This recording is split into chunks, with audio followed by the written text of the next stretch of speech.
Shivaji Nagar MLA Rizwan Arshad ने कई अस्पतालों का सर्वे किया, जिसमें से ब्रॉडवे बोरिंग हॉस्पिटल बिल्डिंग भी थी और ब्रॉडवे हॉस्पिटल और शिफा हॉस्पिटल का सर्वे किया। आइए जानते हैं कि शिफा हॉस्पिटल में भी बहुत सारा कंस्ट्रक्शन का काम चल रहा है।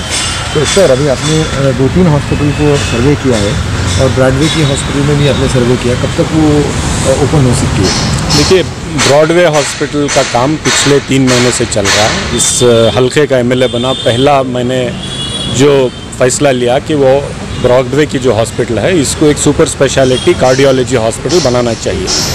तो इन्फोसिस फाउंडेशन के साथ मिल कर के वो काम हमने शुरू करवाया है और माशाल्लाह बहुत अच्छा काम चल रहा है और 190 बेड का सुपर स्पेशलिटी हॉस्पिटल बनने का काम चल रहा है। लेकिन चूँकि अभी कोविड के लिए और कोरोना की वजह से बहुत सारे लोग इससे मुतासिर हैं, बहुत सारे लोगों को बेड्स चाहिए, ऑक्सीजन चाहिए, आईसीयू चाहिए, नहीं हो पा रहा है। तो ब्रॉडवे में कब तक काम कंप्लीट होगा ये देख करके उसका फ़ैसला लिया जाएगा। आज इसीलिए मिनिस्टर साहब को भी बुलाया गया था कि वो भी देखें, उससे भी फंड का और स्टाफ का इंतज़ाम करवाने का काम हमने आज मिनिस्टर से रिक्वेस्ट की है। फिर बोरिंग हॉस्पिटल में भी जो जो कमियां हैं उसको जो हम सुधार सकते हैं, उसके साथ साथ वहाँ के जो इक्विपमेंट्स चाहिए, स्टाफ चाहिए, वो मिनिस्टर को बुलाकर हमने मुआयना किया है। तो मुझे उम्मीद है कि मिनिस्टर सुधाकर जो आज हमें उन्होंने एश्योरेंस दिया है कि हम ये काम आपका करवाएंगे, तो मुझे उम्मीद है कि वो करवाएंगे। और साथ ही साथ मैं आज शिफा हॉस्पिटल आया हूँ। पिछले हफ्ते मेरी डॉक्टर मुश्ताक साहब से, डॉक्टर नौशाद साहब से मेरी गुफ्तगू हुई थी। मैंने उनसे इल्तिजा भी की थी कि आज जो लोग जिस तरीके से परेशान हैं, इसमें शिफा एक बहुत अच्छी हॉस्पिटल है। इन्होंने बहुत सारी खिदमत अंजाम दिए हैं, कोविड के लिए भी आगे आकर, कोरोना के लिए भी आगे आकर हमारे लोगों का हाथ थामे। तो आज 100 बेड कोविड के लिए रिज़र्व कर शिफा हॉस्पिटल में बड़ा काम चल रहा है कि नेक्स्ट 8-10 दिन में तकरीबन और 30-40 आईसीयूज़ और 100 बेड कोरोना के लिए रिज़र्व कर रहे हैं। और ये हुकूमत जितना पैसा इनको चार्ज करने की ये दी है, इजाज़त दी है, उससे कम पैसों में सिर्फ खिदमत के लिए, लोगों की मदद करने के लिए, खिदमत करने के लिए, जान बचाने के लिए आगे आकर ये बहुत बड़ा खिदमत का काम कर रहे हैं।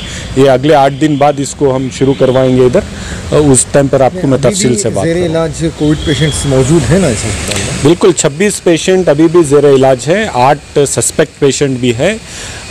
वो पेशेंट्स को भी इलाज चल रहा है। लेकिन जैसा ये वबा फैल रही है, हमें और भी बड़े इंतज़ामात करना है। तो शिफा हॉस्पिटल आगे आकर फिर एक 100 बेड का कोविड के लिए मखसूस हॉस्पिटल बनाने का इन्होंने फ़ैसला लिया है। अगले 8 दिन में पूरा काम आईसीयूज़ का, वेंटिलेटर्स का, वार्ड्स का सब तैयार होने के बाद डायलिसिस जो पॉजिटिव पेशेंट है, आज कोई हॉस्पिटल उनको डायलिसिस करने के लिए तैयार नहीं है, तो ऐसे पॉजिटिव पेशेंट्स की डायलिसिस के लिए भी यहाँ पे इंतज़ाम किया गया है। 5 बेड बना रहे हैं। तो प्रेग्नेंट लेडीज़ के लिए अलग, जो हामिला हमारे